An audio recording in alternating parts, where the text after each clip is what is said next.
The rise of Neoplatonism in North Africa, Greece, and Rome corresponded to a situation existing at that time which has interesting psychological parallels with the present state of our culture.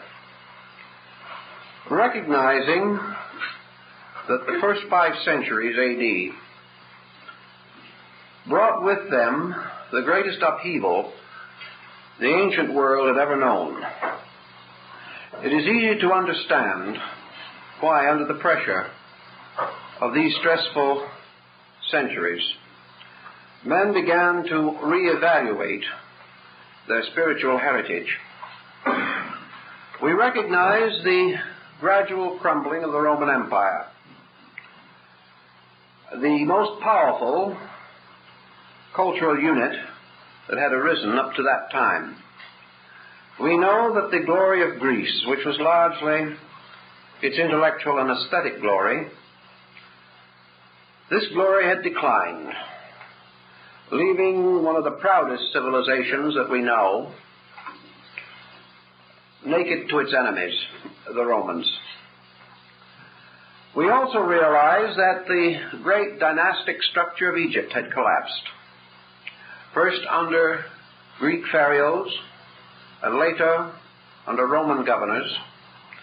Egypt had lost its leadership in the religious and scientific worlds where it had long been preeminent. All of these heavy circumstances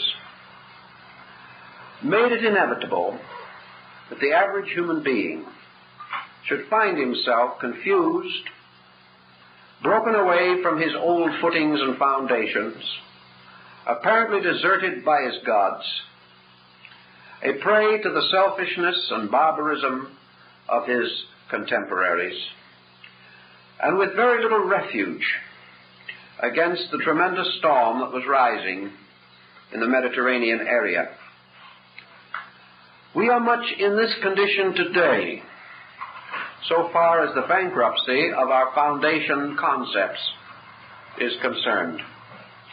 Today, the average person is drifting, whether he realizes it or not, into a rather dangerous skepticism, a skepticism which he seeks to sustain with scientific concepts.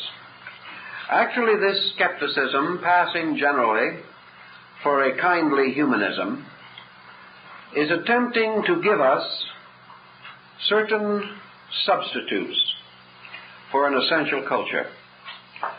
These substitutes are rugged individualism, the rights of man to hew his own destiny out of the mysterious basic materials of space, the idea that each individual must stand alone and must find such consolation as he can in the fulfillment of the life he sees and experiences every day. The drift away from abstraction, from philosophical overtones. This drift is obvious to us all, and it is being intensified by our educational, our scientific, and our economic pressures. In these days, therefore, as Dr. Toynbee has so well pointed out, there is an inevitable division among persons and groups. The larger majority will drift with the prevailing pressures of the time, fighting somewhat, but feebly, against any strong current that would sweep them along. At the same time, there is a minority that, recognizing the essential danger of the time, a danger which success and prosperity and world power cannot conceal from us, recognizing this danger, there are some who are seeking to restore an adequate concept of life. And here, in this case also, we are very close to the Neoplatonists, working with the problem that they faced. They realized certain basic weaknesses in the spiritual leadership of religion. We have also recognized these weaknesses. We have fought for a long time against what might be termed religious literalism, that is, the acceptance of religious tradition, historical or mythological, as the foundation of spiritual security. The Greeks and the Neoplatonists, looking back upon the great concepts of Greco-Roman religion, found also that their security as individuals was threatened by an inadequate interpretation of spiritual doctrine. So today we are attempting, more or less progressively, to separate religion from the superstitions that have developed around it. But we do not wish to follow the attitude of the materialistic humanist who feels it is perfectly justifiable to burn down the church to get rid of the rat in the basement. We do not wish to destroy religion in order to save it. We do not wish to take an extreme attitude of casting away all because part is no longer useful. We know that to do this we offend many. That if we turn against religion, we turn against a strong and necessary force operating in the lives of millions of persons. We also realize, whether we like to admit it or not, that we have no ethical substitute, nothing to take the place of religion if we attempt to overthrow its influence. The Neoplatonists felt the same. They realized that their problem was not to destroy religion. Their problem was to rescue religion from the irreligious factors that had crept into its own structure. The first point that they attack, and to a large degree we are focusing attention upon the same basic problem, is what might be termed dogmatic interpretation.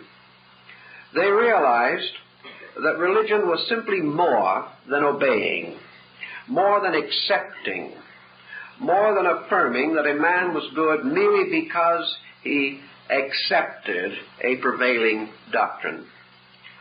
Therefore, that the dogmatic use of religious instruments is essentially wrong. The individual should not assume or believe that virtue can be thrust upon him, or that the state of grace can descend upon him merely as the result of obedience to a formula, or to the acceptance of a theological doctrine.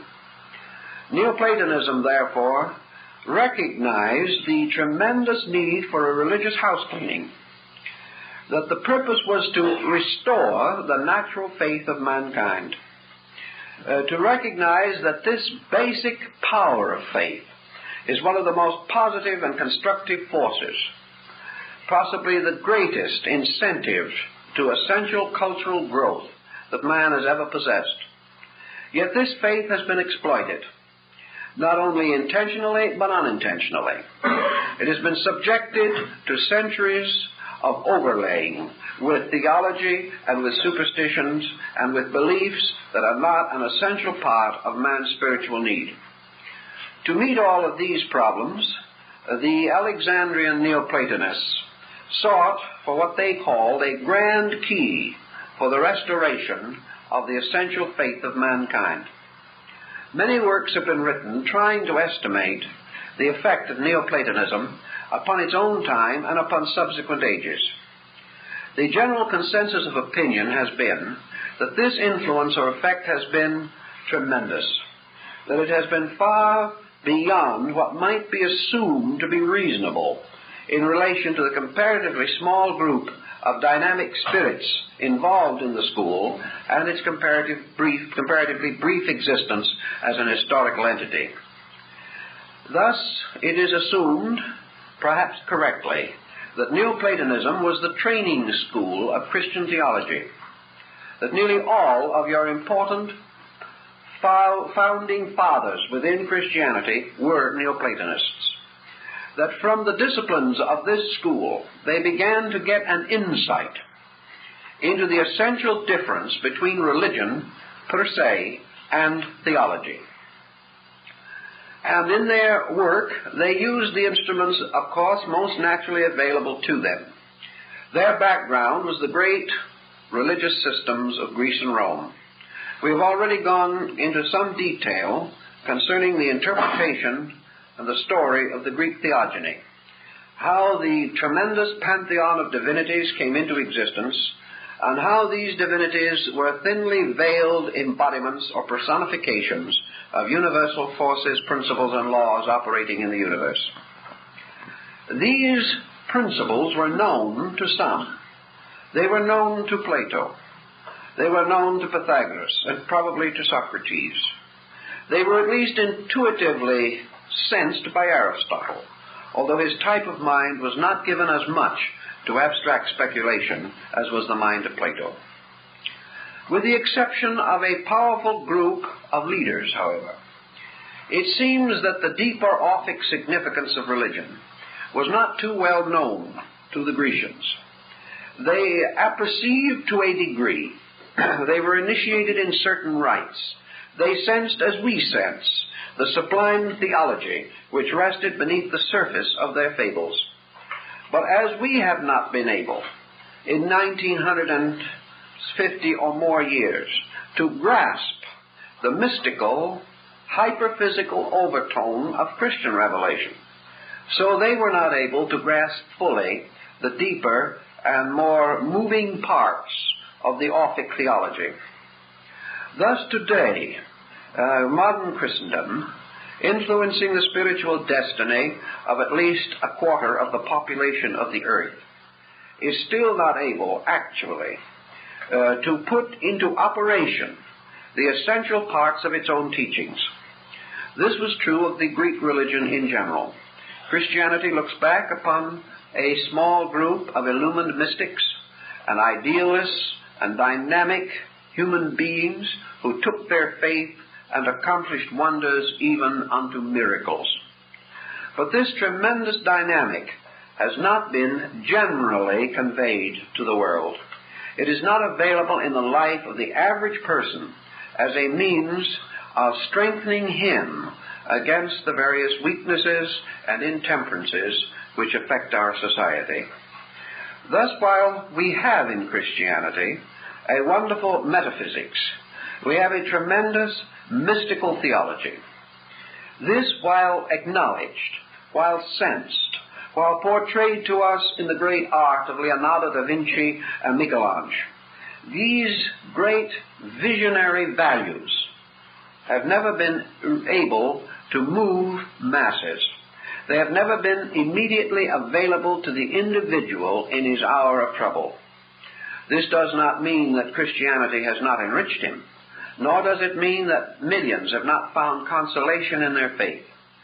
But it does mean that in substance, as in the Greco-Roman world, this faith was never able and has never been able to lead its followers to the final consummation that it sought: world peace, world security, and universal enlightenment. These things have not been accomplished, yet we all know that essentially they are part of a natural and proper spiritual achievement. We dream of it, we hope for it, we pray for it, but it does not happen. One of the reasons, of course, why it does not happen is because a sufficient degree of insight has not been conveyed to the believer. The insight has been vested in the faith itself instead of in the hearts of those who seek to follow it. In the Greek mysteries, these great degrees of insight were vested in comparatively small groups of persons who had achieved initiation into the greater mysteries. They possessed an operating key by means of which they could take these principles and put them to work in daily life. The average person lacked this ability. So Neoplatonism, surveying the situation very carefully, came to a conclusion of great profundity and universal unpopularity. And that is that if you want to have this kind of insight, you have to earn it. Now that is one thing that no one has really greatly desired to discover. No one has really wanted to find out that religion was hard work. Now there is a great deal of difference in hard work between the long, quiet, laborious process of becoming and even the dramatic, dynamic experience of martyrdom. It is much easier in many ways to die for a belief than it is to understand that belief. You may also die with tremendous courage, great conviction, and with an absolute dedication, and no one shall doubt the sincerity of the tremendous impulse which has brought with it not only martyrdom, but years of sorrow and burden and humiliation and disgrace. These things we know, but man, becoming burdened, gains a strange pathos from his burden. Becoming embarrassed with the persecutions and sorrows which are heaped upon him, strangely he gains patience without understanding. He gains a certain ability to bear upon a large collective concept, but he does not gain this strange facility to take these experiences and use them as a pointed directive to his own unfoldment and release. Therefore he achieves a certain goodness, but it is not a dynamic goodness. It is not the kind of goodness that changes history. It is not the kind of goodness that makes possible the fulfillment of a great spiritual dispensation. The Neoplatonists took this problem directly in hand, and sometime we must likewise do the same.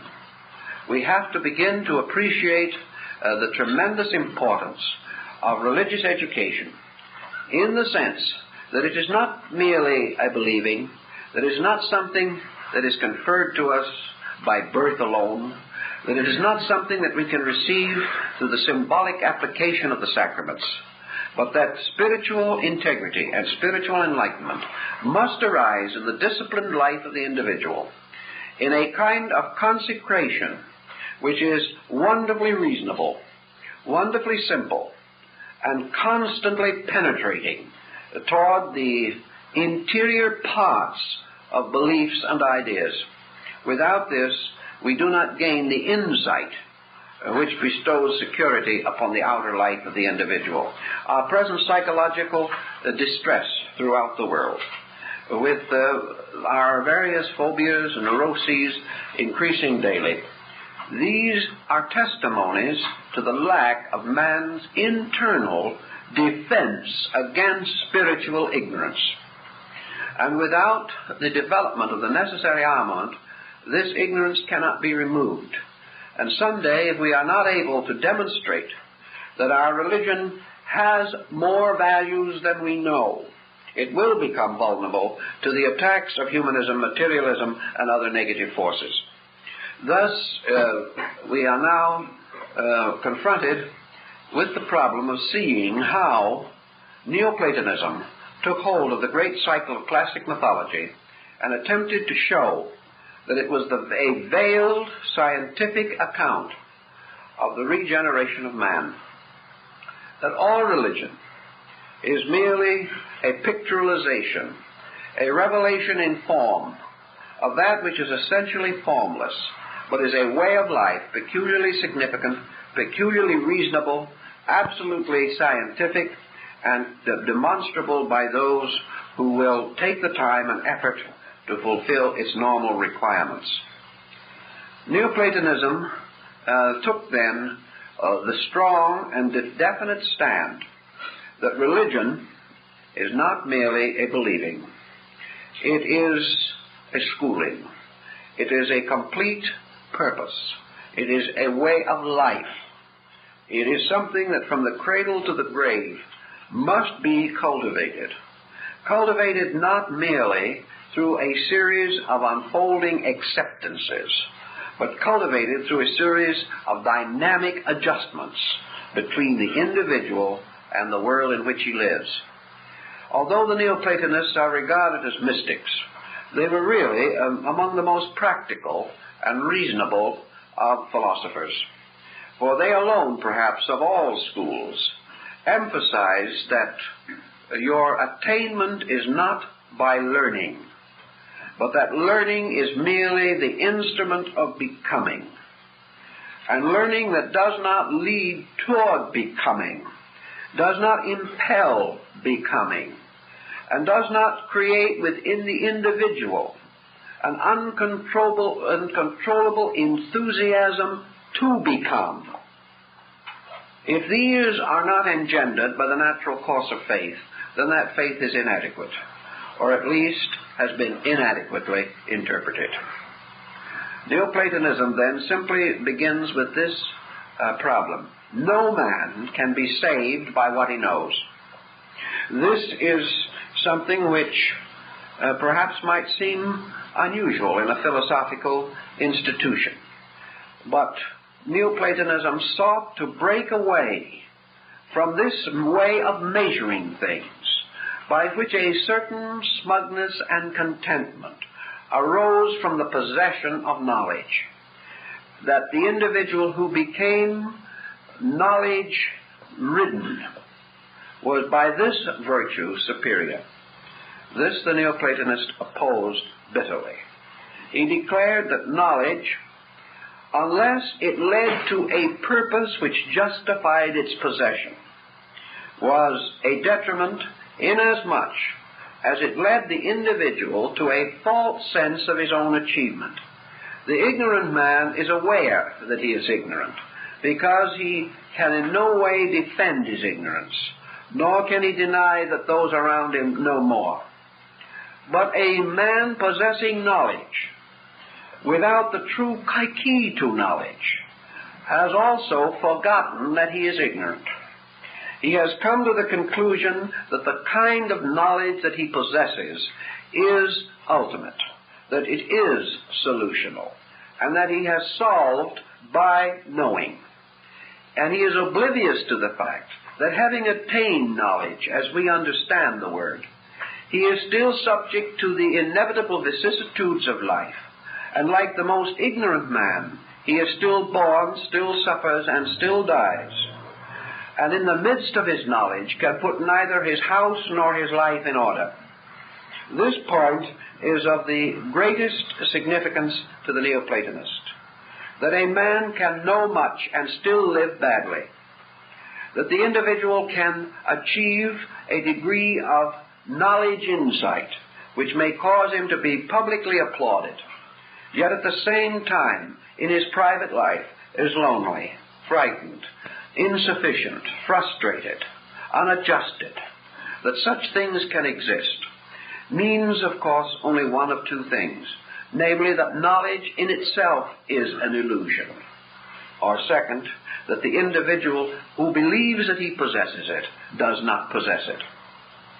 Neoplatonism assumes the second position, namely that the individual who assumes that he possesses knowledge does not possess it unless this knowledge solves the immediate problems of living. On this grounds, of course, we would find much knowledge vanity, inasmuch as a great part of knowledge today makes no claim to solve personal problems, but perhaps in a large, broad way invites us to assume that ultimately, through knowledge, means may be found to solve large problems. Thus, the actual application is delayed into the future, at a time when the present person will no longer be here to weigh or estimate the consequences. Actually, therefore, Neoplatonism begins by analyzing the nature of knowledge. And this knowledge is recognized as having a certain relationship to final demonstration of itself. In science, certain things must inevitably be demonstrated. And in knowledge, demonstration has been lost, particularly on the religious and philosophical levels. It has been rescued scientifically, and for that reason much philosophy and religion has moved onto a scientific basis. But the great problem remains that knowledge is merely a kind of skill. Knowledge is to the mind what skill is to the hand. Knowledge is also very largely a development within the sphere of skills. By means of skills we can do certain things. By means of skills we become more able to interpret or to express purposes. We have greater proficiency in the finishing and completing of the projects which we undertake.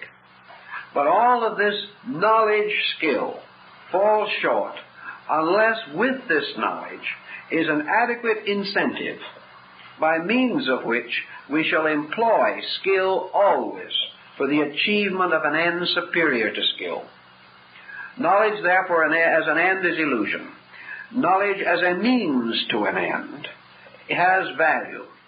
But even this is inadequate unless in man the power of volition, the will, binds this knowledge to its purposes resolutely and permanently, so that there is never a time or a circumstance in which the individual does not recognize the responsibility for the continuous application of knowledge to its reasonable ends, these reasonable ends being the improvement of self and the improvement of society.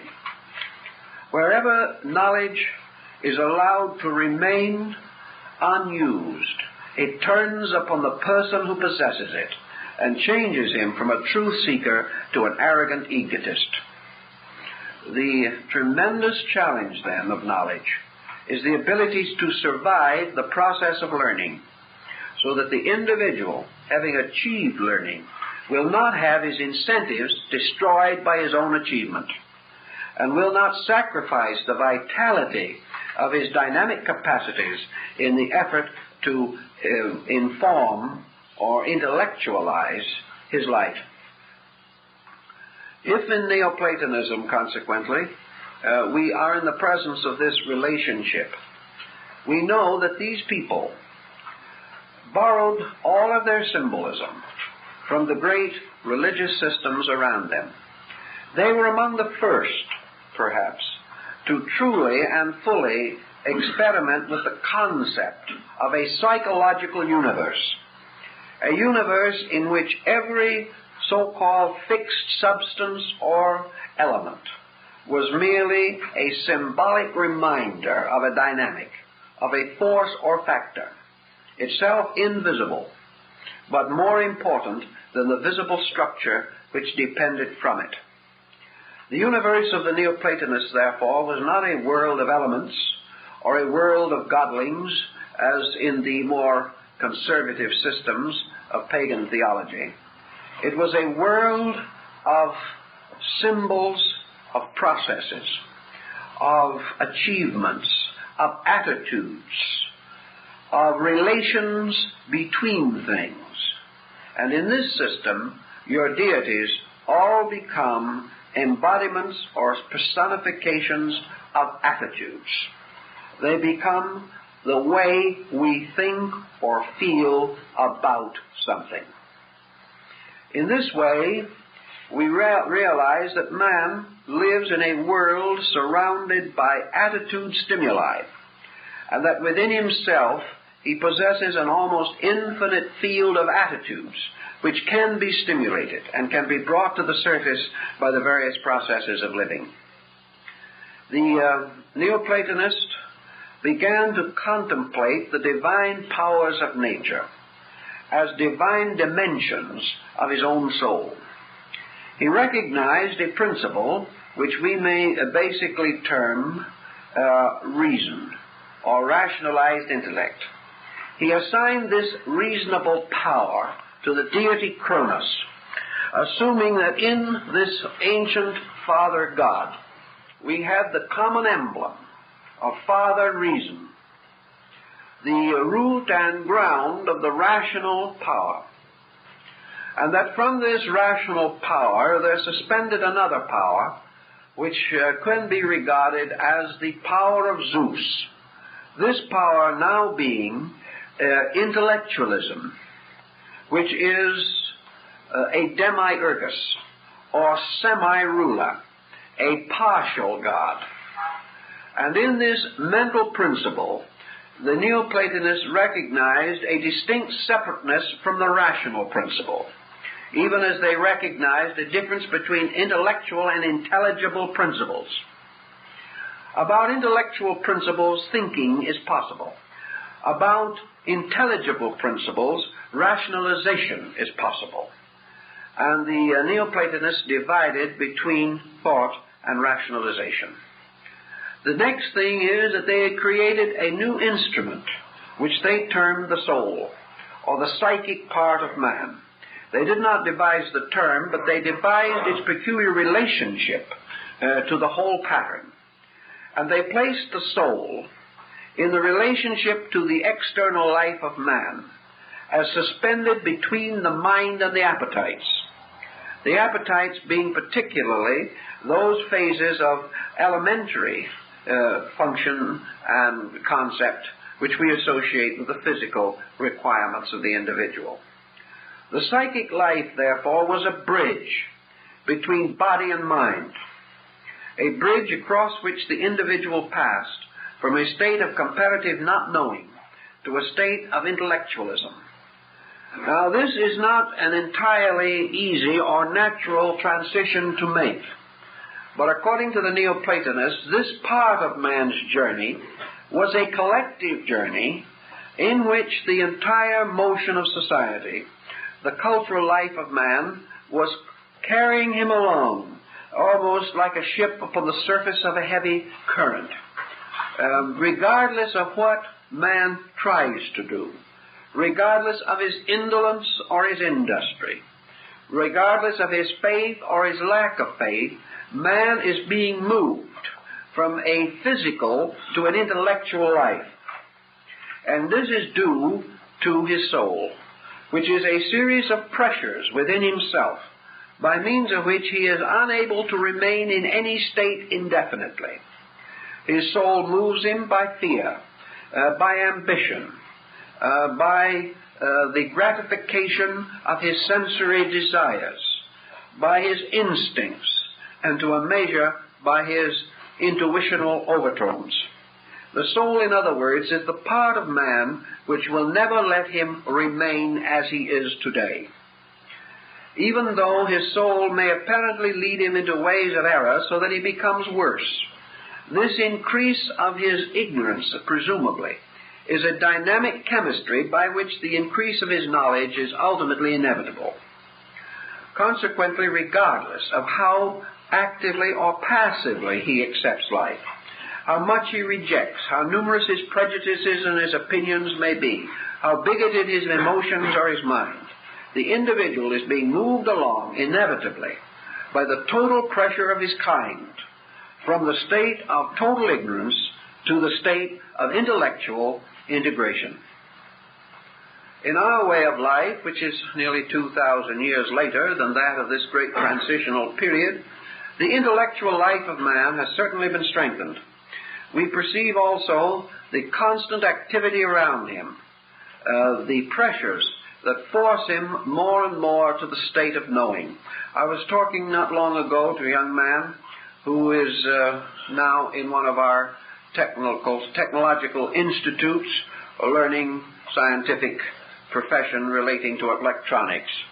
He explained to me the tremendous increase in the specialization within this field in the last 10 years. That men who were educated 15 years ago in the field now regard themselves as practically obsolete. This young man tells us that it is not only going to be necessary for him to go to school and study for several years yet to come, but that after he graduates, it will probably be necessary for him to spend from 3 to 4 months a year in continuous study for the rest of his career, to keep up with the incredible progress that is being made in these fields of specialization. This might actually represent the mounting momentum of intellectualism, whereas the mind must become more and more familiar with a greater diversity of specializations in order to keep pace with the discoveries and with the leading intellects of this time. In this process, this young man is going to have relatively little opportunity or time for reflection. He is going to have almost no incentive whatever towards the release of his own life through anything except the job that he holds and the scientific career which he has accepted. If he is able to manage a fairly effective personal life and have a home as good as that of his neighbor, he is going to do about all that can reasonably be expected of him. Yet this young man himself realizes, even though he is caught in this network, that he is going nowhere. He is going nowhere because even if he keeps up all that he knows for the rest of his life, and goes off into his own quiet grave, within 25 years, everything that he has learned will probably be largely changed and modified. And he departs out of this life with a learning which is not only very little support to him while he lives, but no probable support to him if he has any existence outside of this world whatsoever. In fact, if he gets to the place where the facts are known, his entire education will fall to pieces, because he has only been working with the fringe of facts, which he fully knows. He knows that if he worked and remained in school all of his time, from now till his 70th year, he would still be only on the fringe of facts. This is a rather frustrating situation, and it reminds us of the same point that the Neoplatonist was pounding on so desperately. Namely, that somewhere in this situation, what we call the intellect has taken over and mistaken the gratification of its own instincts to be living, to be purpose. And upon the comparison of the lives and characters of persons so dominated, we build our concepts of right and wrong, of ability and debility, of success and failure. It does not occur to us, as it did to these philosophers nearly 2,000 years ago, that perhaps all the world is a failure, and that what we are doing is an endless and eternal compromise, from which we see no escape, and from which we gain little true support in anything that is actually necessary to us. With all that we are doing, we are not achieving solution. With greater knowledge than ever before, we live in greater danger than ever before. This means that knowledge is not the answer. This means that the basic weakness of the theory, principle, concept of knowledge has never been adequately corrected. Neoplatonism says there is only one way of achieving this correction, and that is by a series of steps, the first of which is the elevation of man from the state of intellectualism to the state of rationality. Now, rationality is considerably higher than mind, even as mind is higher than appetite. And as an individual in our world realizes gradually through his mind that through the continuous gratification of his appetites alone, he can destroy his economic life, destroy his health, and destroy his social adjustment. And therefore he imposes, reluctantly, but nevertheless resolutely, certain restraints upon his own personal appetites. Failing to do so, he must expect the punishments and penalties of excess. This he realizes, and he tries, at least half-heartedly, to protect his own survival by bringing the mind to bear upon the problems of his impulses and instincts. Plotinus tells us that in the same way, the survival of the intellectual creature depends upon the rational discipline. That the individual cannot do anything that he thinks to do. That he cannot depend upon his thoughts as the absolute and proper guides and rules of his life. He cannot follow his mind any more than he follows his appetites. Nor can he regard a well-filled mind as being any more protective of his ultimate security than a well-filled stomach. Both may have their proper places, but neither the filled mind nor the filled stomach guarantee a happy person. Both of these factors are subject to rationalization. And rationalization is the placing of the total life under the over-concept of the reasonable. In nature, man may not know always that which is true, but he does perceive, at least dimly, that which is reasonable. And he discovers frequently that the reasonable is in conflict with the desirable, in the sense of his ordinary level of thoughts, emotions, and desires. Consequently, the development of a rational life impels the individual toward the accomplishment of rational instruments, where he will never be rational simply by desiring to be. The desire he must have. But this desire, like many desires in life, will mean nothing unless it mainsprings a dynamic determination to achieve this end which is desirable.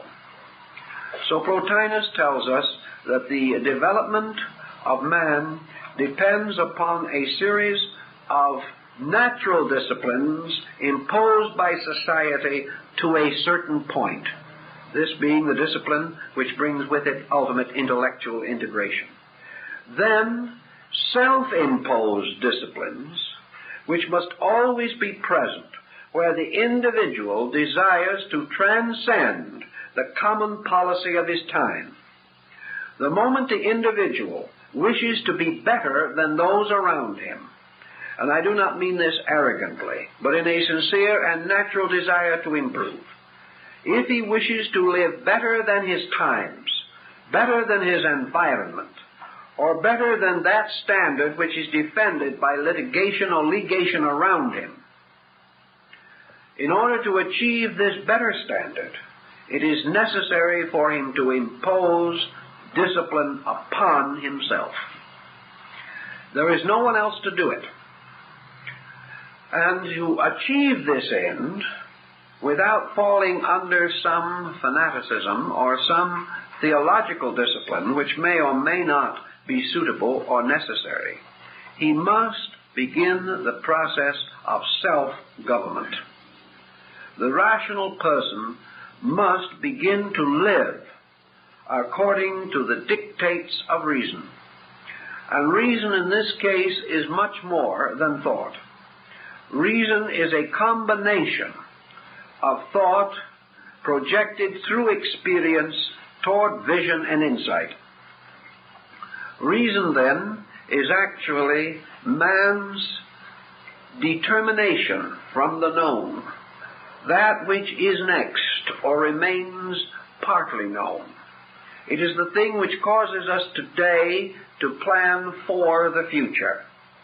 It is that dimension which indicates to us an achievement yet to be made. And to achieve this, to do that which has not been done, to remain true without the defense and support of society, all this requires a peculiar kind of dedication. The individual may or may not feel the importance of this dedication in terms of immediate utilities. Therefore, he is impelled to it also by considerations larger than those of his daily life.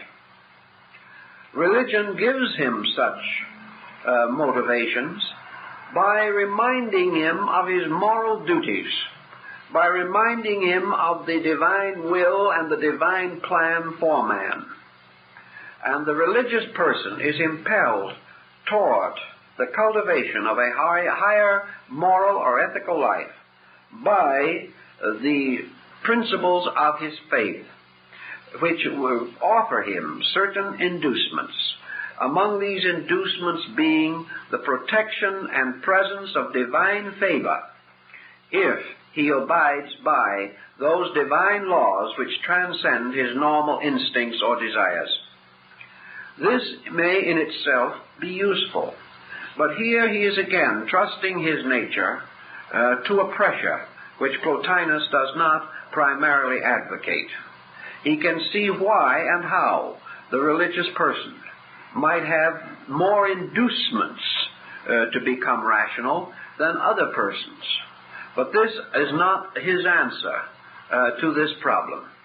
The problem of rationality depends for Plotinus upon the Platonic universe, upon the great theological system of the Greeks, namely, actually, that the universe, the gods, creation, all things come to age in man. Man is therefore the hope of ages. Man is the peculiar embodiment, personification of the entire universal rationality. that peculiar power which we call human reason can never be perfected apart from man. This human reason is a phase or form of divine reason. And that kind of divine reason which lies at the root of man can never manifest itself except through man. Consequently, man's growth is God's unfolding. Man's achievement is God's release. Man's attunement to universals is consequently his natural opportunity, his universal responsibility, and his most personal and immediate obligation. All other things are second to man's actual acceptance of the purpose for which he was created, that purpose being that universal reason shall come of age in him. If he fails in this purpose, all other achievements are as nothing. If, however, through a complete and perfect dedication to this purpose, presuming such is possible, man, through the attainment of this purpose, attains with it all other things that are necessary to him, the individual, therefore, who becomes truly and totally an instrument of the rational principle, in this achievement attains the total integration of himself. There is from that time on no impulse, instinct, or incentive in him to perform such actions as may have detrimental consequences to himself or others. Nor is there any inducement by which he can be moved away from equilibrium into some excess which may be painful to himself or dangerous to others. Thus the person established in rationality is established upon an immovable foundation, a foundation which prohibits and forbids that he shall ever be a menace, a danger, or a hazard to himself or others. The achievement of such a state may naturally and inevitably be regarded as desirable, but with most persons they hope that someone else will get to the position where they will be too wise to injure each other, and that the individual involved can continue in his own ways. It is very hard for man to contemplate the arduous procedure of truly rational development. Yet Plotinus also tells us that this peculiar arduousness with which we have bound the concept, and by which we have made discipline the antonym of our own desires, that this entire concept is an illusion, is error. That actually it is far more difficult for us to be unintelligent than it is for us to be illumined. That it is far more arduous for us to strive to continue an inadequate state than it is to relax and permit ourselves to move into adequacy. That actually the natural motion of existence is the one motion which we can accept without pressure, without hazard, and without conflict. Wherever we are out of tune or out of harmony with universal motion, we are in pain or in sorrow or in stress. Our present state is a proof of non-alignment between man and his own purpose. And the moment man moves into alignment, all friction, all tension or stress, detrimental to his peace of mind and peace of soul, correspondingly diminish with the degree of his adjustment.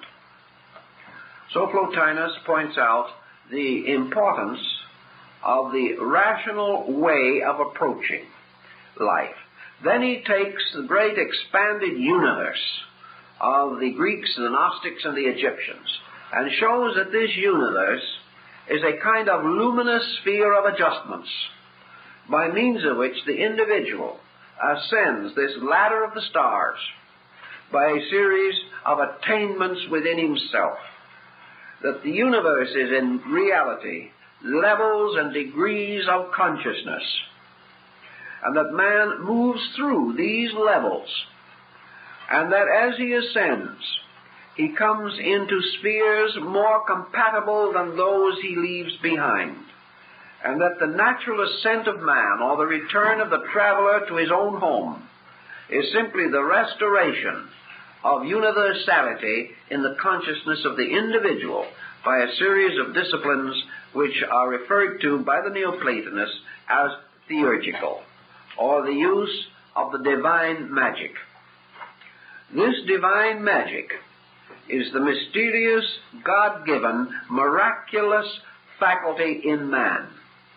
It is the fulfillment of the concept which has been held by most religious and philosophical systems without perhaps complete rationalization, namely that there is a power resident in man by means of which all things are possible, and that this power by which all things can be made possible or can be regarded as possible has only one possible nature, and that is that it is all nature, that it is the only power in which all things are possible, and that is the divine power itself. Thus, because man possesses a participation in a natural birthright of divine energy, by this reason man can attain anything possible to man, and those things possible to man include man's final and complete liberation and re-identification with God. Such achievement is not only possible, but archetypally inevitable. And the great sorrow of man is his struggle against inevitable good. This is his burden, and the terrible problem which he has never been able to solve to his own satisfaction or to the comfort and convenience of those around him. Theurgical discipline begins with the gradual reduction of the quotient of error in the conduct of the individual. As the Greek mysteries pointed out, let no man say he is good who does not act in conformity with the good. This idea that we have, that an individual is good in spite of his mistakes, that he is good although his actions are not good, this concept is erroneous. Also, that an individual whose concepts are good and whose actions are relatively good should be satisfied to continue upon this level of relative good continuously throughout life. This also is not good. Therefore, even attained goodness is in constant mutation, and the individual who in one day has not more of goodness than he possessed the day before is himself failing in some respect. It is not possible to establish a code of good and live by it from the cradle to the grave. Good is an unfolding degree of insight, and growth requires that this growth unfoldment should be continuous, and that each individual surmounts the past with each new day, rising victoriously now over all the yesterdays that went before. The continuance or pushing of error from today into tomorrow, without change of its quality or nature, cannot be considered to be natural growth, nor can it lead to natural growth. Neoplatonism was not a greatly favored belief, simply because it tied religion, philosophy, and science to a process of continuous becoming through disciplined action. A kind of discipline, however, that is almost Zen-like. And there is much in these early Greek and Roman philosophies to indicate Asiatic contact, because, like Zen, Neoplatonism moved in a kind of mystery. It moved in the mystery of man's relaxing into good. It moved in the mystery of a discipline by which the person achieved all good by gradually separating his consciousness from that which was not good. Not through the victory by self-effort of man over every frailty of his own flesh, but the ability to transcend certain attitudes and move into others, and by the changing of one attitude, changing 100 habits all at once. That is the difference between Platonism and Aristotelianism primarily. Aristotle, when he went after something, tried to get the bug off of every leaf. He was going to save the tree a leaf at a time. Plato took the attitude that if you gave the tree good food in the roots, the chances are the tree would be strong enough to get rid of the bugs.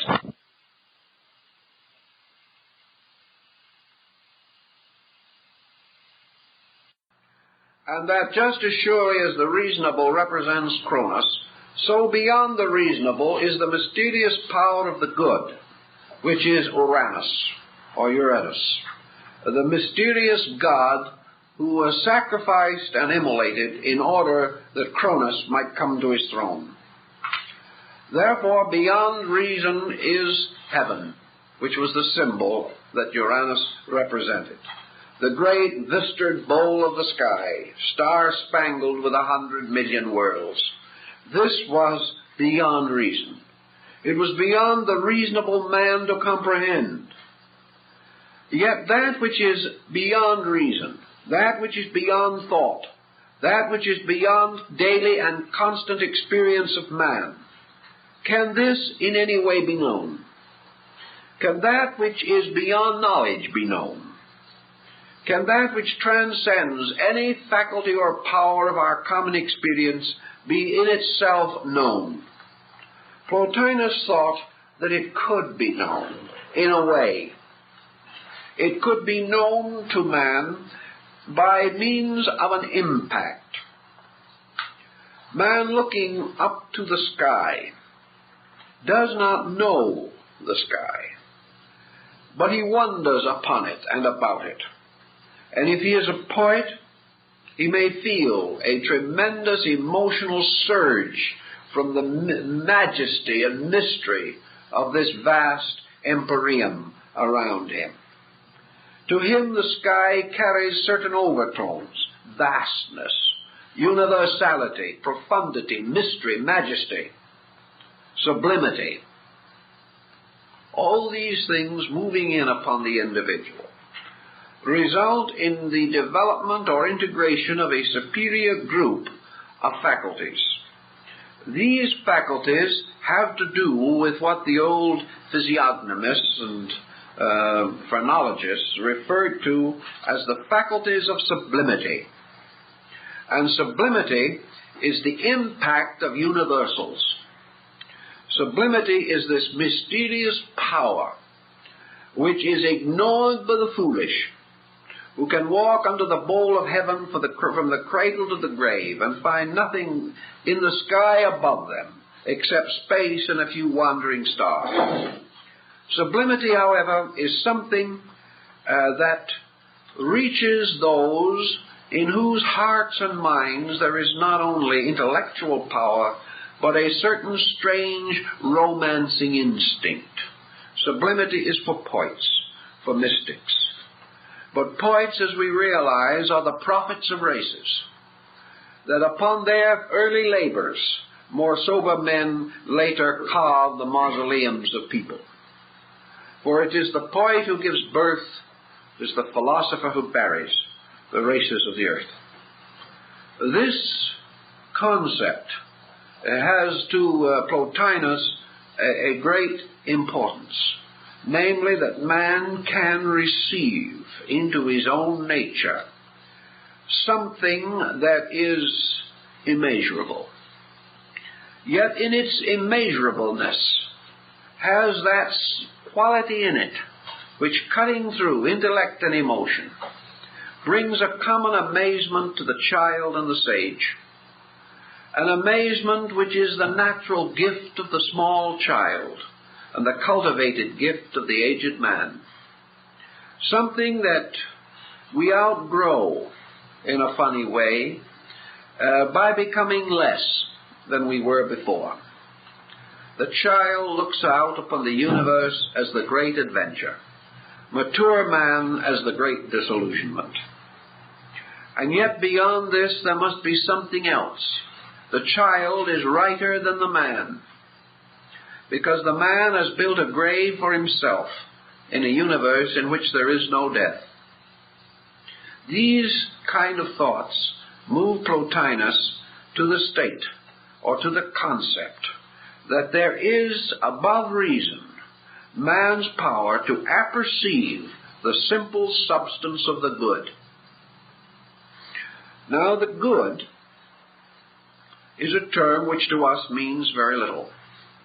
Almost anything we like is good. Almost anything we do not like is not good. We throw it in conflict to bad, meaning pleasant and unpleasant for the most part.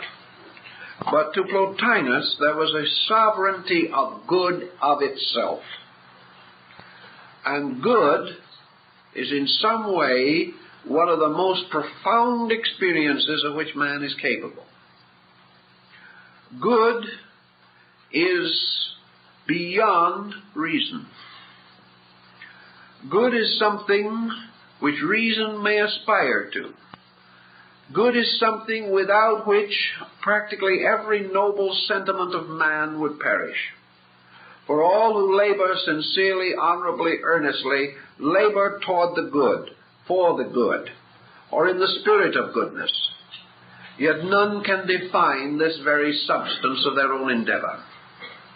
The good, therefore, to Plotinus was a kind of enduring archetypal principle that transcended even heaven, that transcended everything that we know, but of which heaven itself, with its infinite majesty, in the profundities of which all inadequacy seemed to be lost and buried, that vastness which man can explore from its various dimensions and find nothing bad, this something which is unutterable, to Plotinus awakened, stimulated, or inspired, released or revealed in man himself a mood, a kind of nature, a reaching outness, a capacity for the experience of sublimity.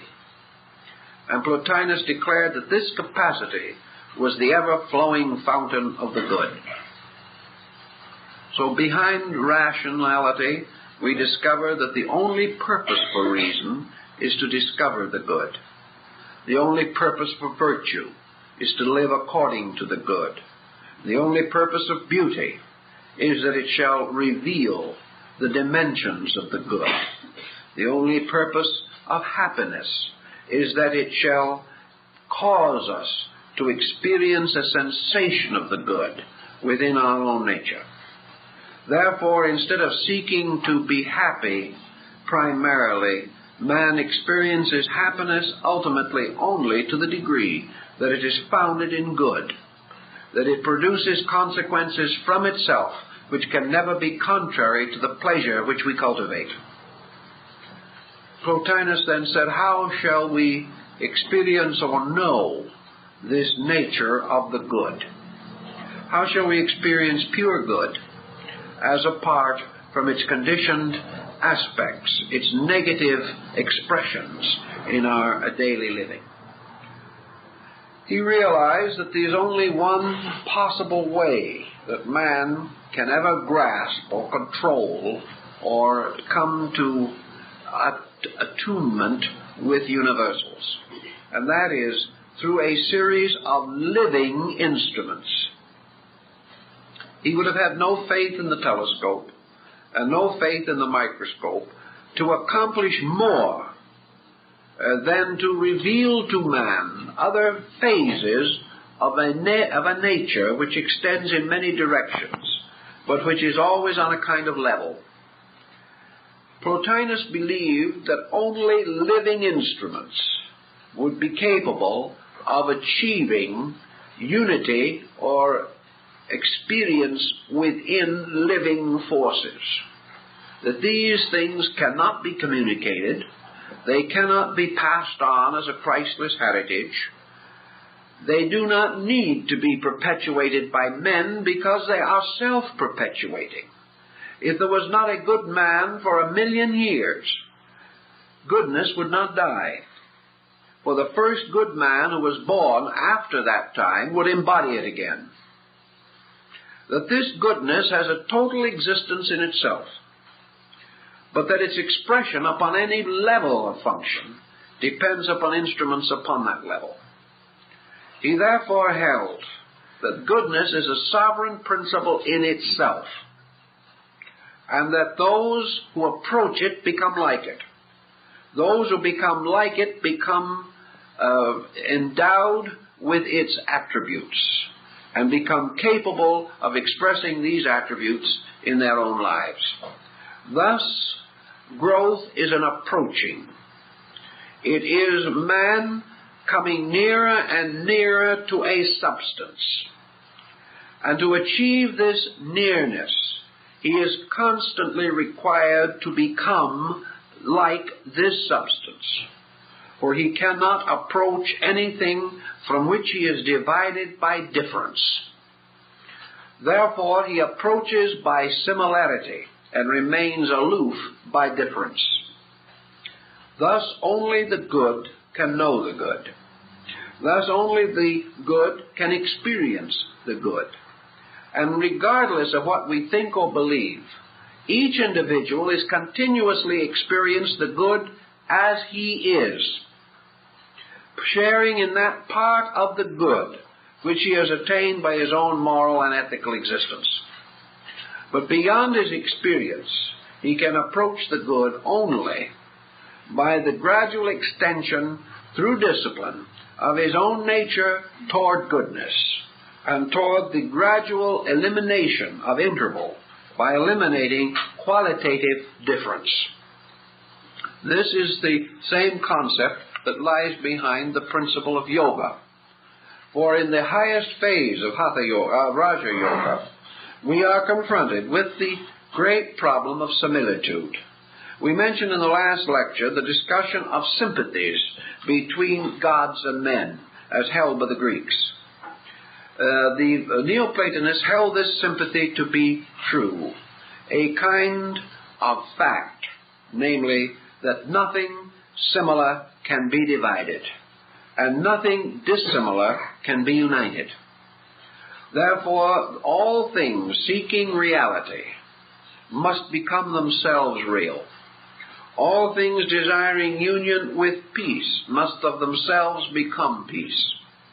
Those things desiring to become united with wisdom must achieve this union by becoming themselves wisdom. Buddha points out, of course, the importance of not saying, in this instance, that they shall become wise. Buddha said we should not say that to approach wisdom we must become wise. He would say, with the Neoplatonists, that to approach wisdom, we must become wisdom. Because to become wise assumes that we are to attain a state within ourselves that has a separateness from the goal that we seek. The wise man, in a strange way, defeats the concept of wisdom, because he represents an achievement separate from a total existence. Whereas in reality, what we call a wise man, if we may refer to such, is merely a man in whom wisdom is apparent. It is not that he is wise, but that he has become susceptible of existing in a state of wisdom. For wisdom is not of himself. Wisdom is of the good. It is therefore man's possibility to express wisdom, but it is never of his possibility to possess it. He moves into adjustments with something having an eternal subsistence in eternity. And this subsistence is the wisdom principle itself, or the principle of good in itself. Beyond wisdom, beyond goodness, beyond sublimity, Plotinus apexed his tremendous concept of mystical theology by his creation of the sign or symbol of ultimate. And that is what he called the alone. The alone is that by which nothing else is comparable. The alone is that in which there can be no nature but itself. That which is alone means that which is strangely and wonderfully and totally unique. And in you being totally unique, it depends upon its unique totality. The alone, which is the end of all, is that which rests forever, alone because it can never be known by anything except itself. It is the uniquely misunderstood. It is that reality of which we all feel we have a sovereign participation, because there is scarcely a person who does not inwardly feel to be alone because of a uniqueness in himself, by which he declares that all others understand him only in part. Thus, this negative phase of uniqueness, loneliness, is the absolute opposite of the alone. That which is separated from the alone is lonely. That which achieves union with the alone is alone. And the difference between the lonely and the alone is something that even on our little narrow theater of activity we can perhaps give some concept to. Because there are people who by circumstances or necessity live solitary lives. Some of these people are lonely. Others are alone. And even in our own experience, there is a vital difference between these two things. The lonely individual is one who longs for an association or a reunion with things. But that person who is alone may have the strange, deep strength of his own aloneness. The lonely person is weak. The person alone may be very, very strong. There is a difference here. A difference of psychological interpretation of one mystical fact. If aloneness represents the individual deprived of association, then he is lonely. But if aloneness means that the individual has found union with a uniqueness within himself, by means of which he has been reunited with this principle of solitary sublimity, then he is not lonely, but he is again alone. For of all things, as Plotinus tells us, that which is most alone is God. For God, strangely as it may seem, though in everything and of everything, governing all things out of the majesty of its own power, present in various attributes and aspects in everything that exists, yet God is completely alone.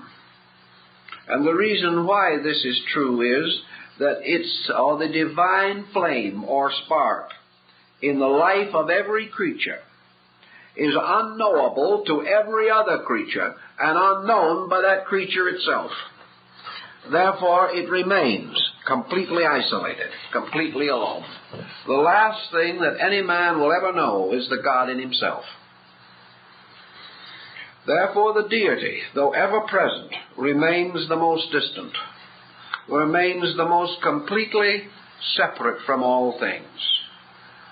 Plotinus, following Diogenes of Sinopas, also explains to us that this alone, this state of alone, is possible only to that which is primary. Nothing which is dependent upon anything can be alone, but can be lonely. To be alone and to survive means that that being or creature must be the source of everything necessary to itself and the fulfillment of every need which it may experience. It must be its own source of life. It must be its own source of generation, propagation, and creation. And that which it creates, propagates, or generates must be itself. So in the one alone, we have also the absolutely supernal attribute of the divine, namely, that it depends upon nothing. Yet this power, dependent upon nothing, gains from the mystic a strange sympathy. This power, which man does not recognize as alone, but is rather inclined to regard as lonely as the human heart, man seeking to comfort God, seeking to take away from himself and his deity this sense of isolation, affirms and assumes that he is necessary to this God and that this God is necessary to him and that therefore neither can be alone. The mystic, however, is moving only within the sphere of his own experience. Actually, his need is eternal, but the need of the one which is alone he cannot know, nor can he even attempt to speculate about it. So in the Neoplatonic and in the Greek mysteries, the universe is divided into two things, that which is alone and that which is lonely. And the great journey of life, as Proclus tells us, is the journey of the lonely to that which is alone. It is the journey, therefore, away from separateness, by which a loneliness is implied, lostness, as in the story of the prodigal son, or in the wandering sheep. The return of that which is lonely, is without consolation, is disconsolate in its own soul. The return of that to the splendid mystery of that which is alone and never weak. These contemplations all point to the upper structure of Neoplatonic theology.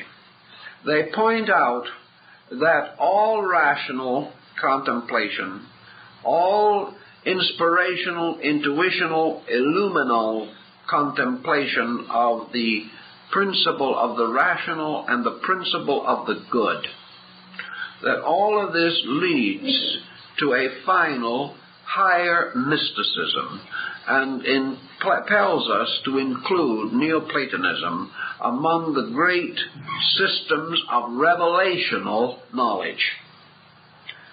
For in Neoplatonism it becomes increasingly obvious that the higher steps of the discipline depend upon a curious rapport between the alone and the lonely heart. That man, in some mysterious way, finds in his loneliness some clue to the aloneness of the eternal. And he discovers also that out of his own loneliness comes the strange mystery of his own strength. That it is in his loneliness that he transcends himself.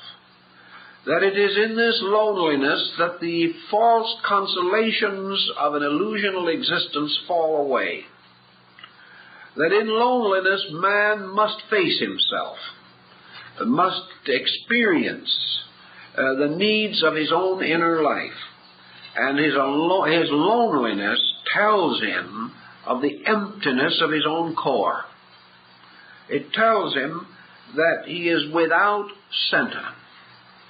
Therefore, that his longings, his yearnings, his strange negative sighings after something, all these pressures reveal to him his own essential weakness, that he cannot endure himself, that he cannot survive himself, that he is completely lost He has not achieved that wonderful state of the French essayist who on one occasion coined that beautiful statement, "Never less alone than when alone."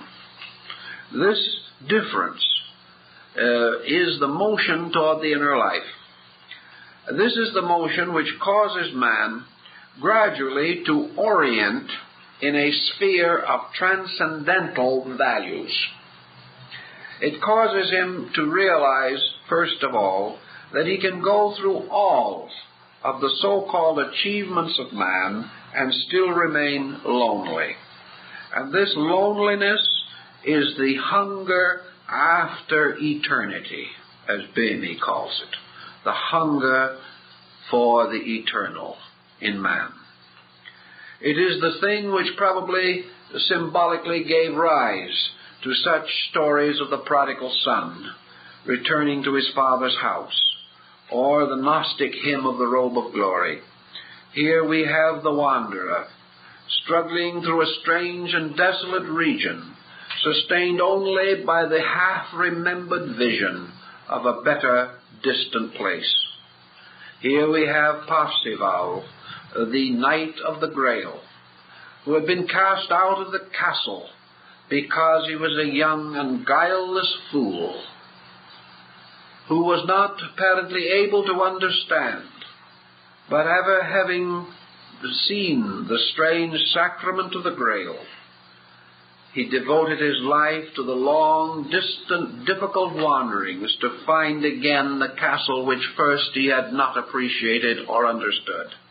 And at last, in black armor and visored and helmed, he is seen on Good Friday returning up the narrow pathway that leads back to the castle of the Grail. And it here that Gurnemanz, the great retainer knight, sings the wonderful story that tells of this youth coming back, searching for a lifetime to find the mysterious temple on the mountains, which he had seen as a boy, which had then been meaningless, but which he had never been able to forget. And in man, this never forgetting, this ever to remember, this peculiar psychological experience of an endless loneliness that can only terminate in God. Plotinus said this instinct is there.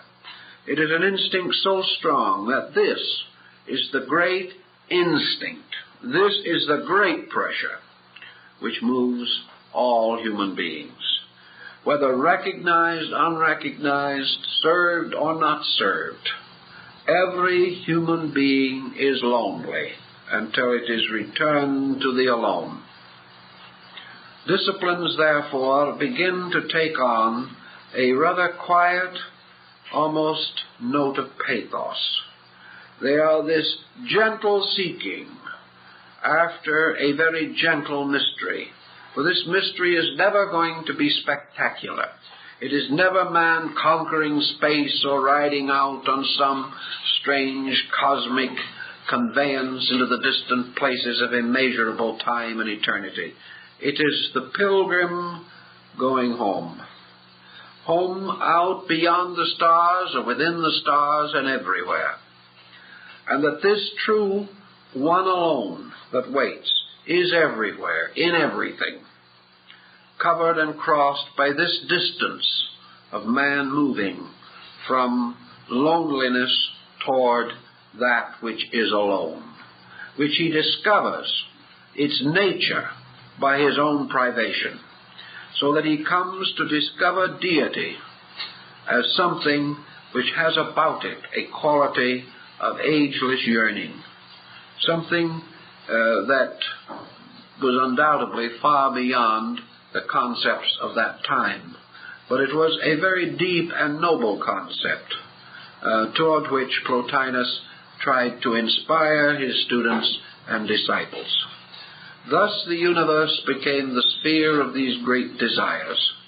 Gods and planets and angels were only the embodiments of these moods, these tremendous pressures of things. And growth was the systematic ascent of the orbit of the seven stars. It was man moving through the universe, and in this motion, discovering the gods, uniting with them, carrying them on also, but discovering everywhere only one thing, a universe lonely for its maker. And of course, by natural assumption, assuming in some way that this maker was like the father of the prodigal son, who in his quietude and in his waiting, waited for his son to come back. It might have been a little sentimental in that department, but still it conveyed a sense of values. It moved life entirely away from brilliance of achievement to homely things, to the homely love of father and child, and the homely desire of the wandering and lost child to find the security of the Father's house. So Plotinus invited the students that he had to consider this journey as the principal course of their lives, that they should return again to the golden age from which they had come, to the shadowy mystery from which they had been born, and to strive valiantly to find the alone, which is at the root of all things. Now, this brings us to another important separating thought, and that is Plotinus applying his concepts to such attributes as space and time, came to a very interesting combination of definitions.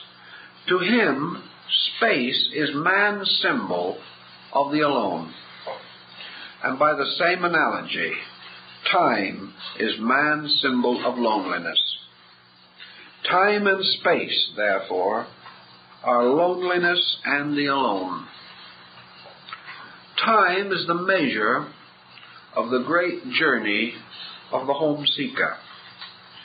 Time is something that is forever separating man, at the same time impelling him or moving him according to the vast pageantries of space.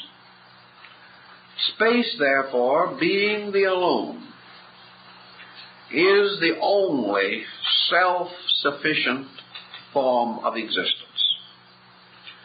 Space is in itself and of itself unique and complete. Space is infinite potential. It is all fullness. It is inscrutability. It is that in which there can be no hunger and no thirst. It is that from which nothing can be derived other than within its own nature. So space is an alone that is never lonely, because being all, it is never separate. It never exists in relation to anything else, because its totality is unique within itself. Time, however, is a measure of events, the measure of a struggle in which from the cradle to the grave and by the great cycles of rebirth in nature, man is forever measuring his separateness and striving to overcome it. So striving and time, peace and space have become synonymous. Now Plotinus said, therefore, in his great interpretation of the theology, that man, trying to become like space or like eternity, as differentiated from his time obsessions, must discover that there is only one way of being alone without being lonely, and that is to be complete. Completeness can leave no loneliness, because in completeness there is no yearning of divided parts. In completeness there can be no deficiency or separateness by which the experience of loneliness is possible. The number one, for example, stands for the first. It also stands for the all. It stands for the totality. One is the unique number. Therefore, one is the one alone. But the one is not lonely, because from it moves the progeny of number. From it unfolds the whole mystery of diversity. Yet this number itself is unique and alone to the end. By this aloneness, it is supreme. It is the number of numbers, the golden number, that which is the symbol of absolute truth, absolute good, absolute reality. Yet when we think of this one standing alone, we must never think of it other than as all. For in this allness of it, it absorbs loneliness. Because loneliness is privation. It is the deficiency of something within the nature of beings. And there can be no deficiency in the presence of totality. How then, says Plotinus, shall we make this an operating fact in our own daily life? First of all, we must contemplate for our own daily use on a very simple level to begin with. Always remembering, however, that these levels extend archetypally, and that to achieve on one level is to symbolically state achievement on all levels. And that the individual who masters a principle upon one level has gained an insight which will enable him to adjust to other levels. Therefore, any actual accomplishment of a true attainment becomes a universal key to attainment. For all attainments are of one essential nature, though they may differ in degrees and magnitudes. In our daily conscious functioning, therefore, the difference between aloofness or isolation and integration may be the way in which we approach the difference between loneliness and aloneness. Aloneness, first of all, rises from the recognition that man's supreme strength lies internal, that the alone in him is alone capable of victory, that the alone in him gives him the sovereign right to be himself at all times, under all conditions, in all pressures, and in all circumstances. Each man is unique. Therefore, it is utterly unnecessary for him to take on the superstitions, the doubts, the fears, or the emergencies of others. He may be sympathetic to them. He may strive to assist them. But in any way in which they fall short, it is not necessary that he copies them, that he be like them, or that he depend upon them for the fulfillment of values that can arise only within his own nature.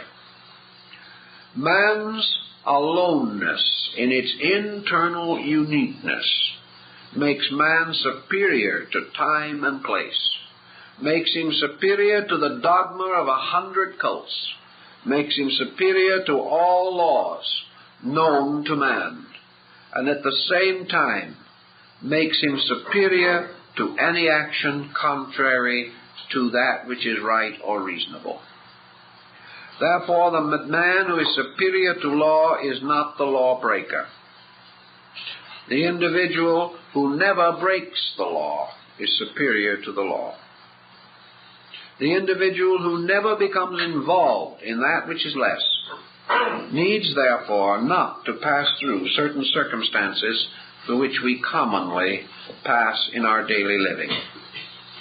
Now, we do not expect, and Plotinus did not expect, that anyone would live by so grandiose an abstraction in a single magnificent gesture.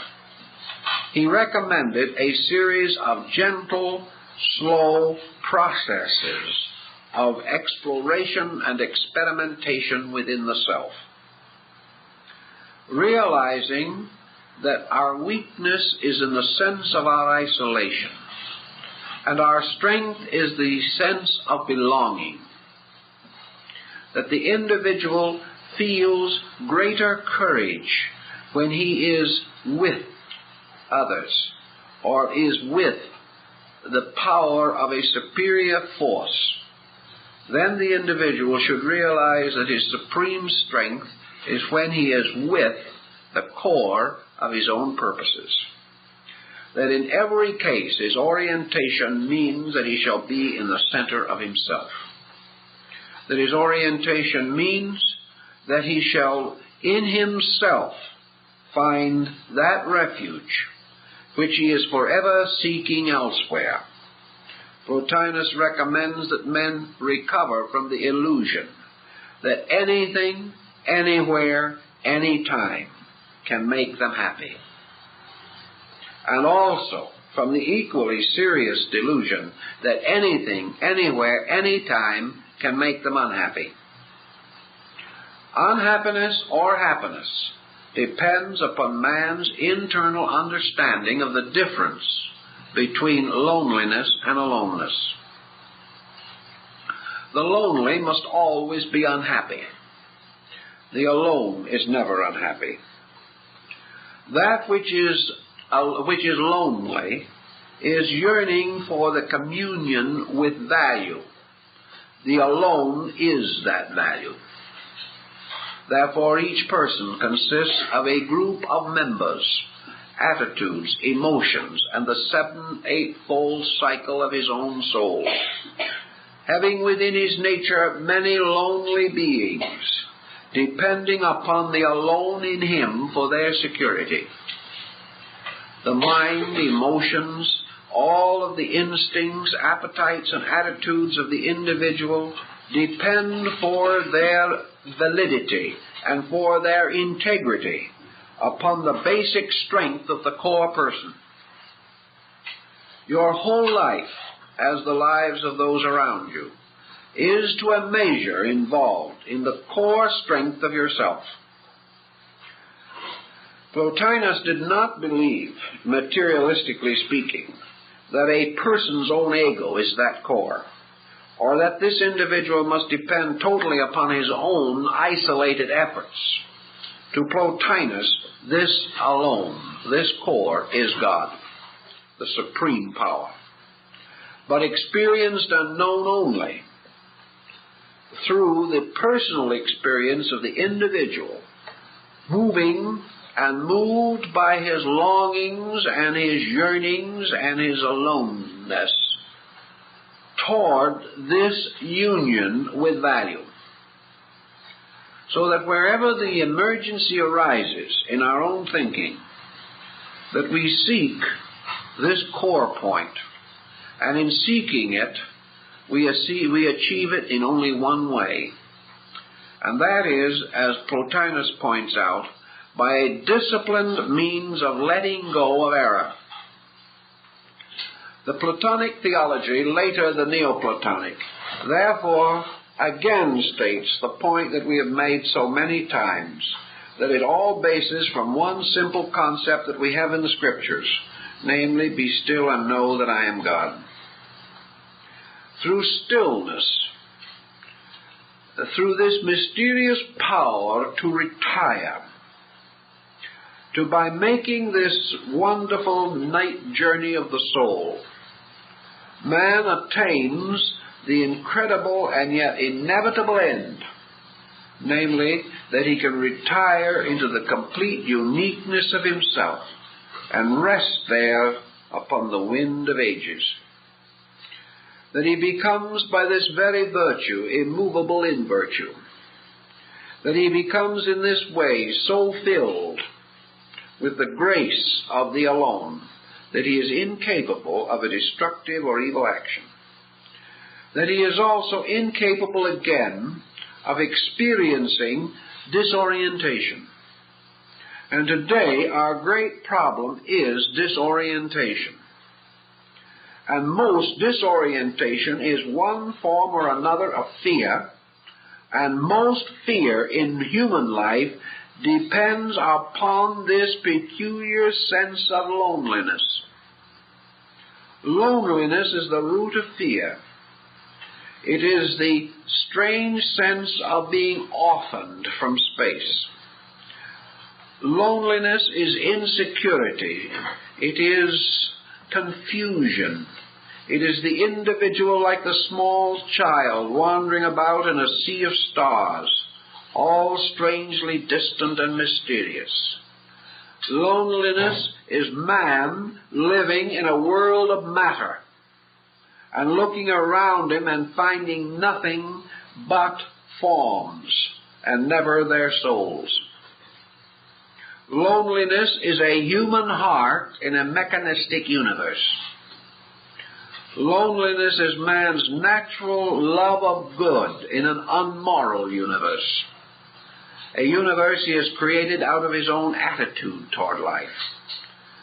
It is also man's disorientation and fear and aloneness in his faith if he kneels on his knees and prays to a God of anger, a God in some mysterious way to whom he cannot go home as a little child with simple faith and hope. So the moment his God is a God of battles, he is alone. And he is lonely because his own heart is not a heart of battles. The moment this deity becomes vast, great, impressive, majestic, regal, then this little loneliness comes back, because man does not expect to find understanding in the court of emperors, whether it be the emperor of the universe or anything else. This Lao Tzu very beautifully points out in his strange mystic Chinese verses.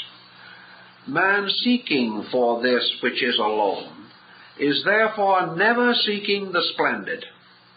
He is never seeking that which is tremendous. He is seeking that which is infinitely sensitive, that which in some mysterious way he can approach face on, something to which he does not grovel, something that he goes back to in a strange sense of total equality, something that he recognizes is too big to belittle him, too truly parental, that it is possible that that which is alone should not understand his loneliness. Thus, this process, as Plotinus points out, is the process of simplicity in the night. It is something that is forever available, something that reaches out as we reach out. It is something very simple, known perhaps to furred things in the forest or bird upon the wing. For as one of the Greeks said, the bird lives and dies alone.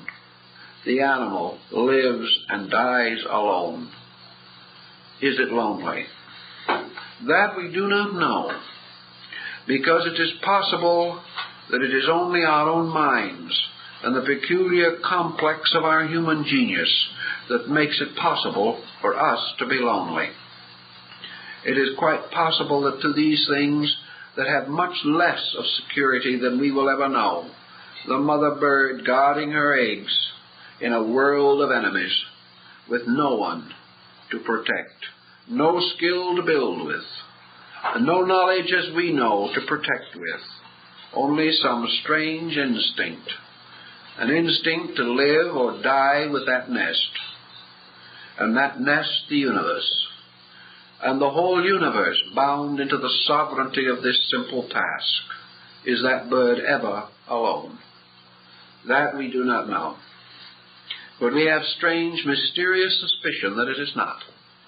And perhaps more than we, lives always in the presence of that which is alone, sharing its strange strength, and free of the dependency which comes from ignorance.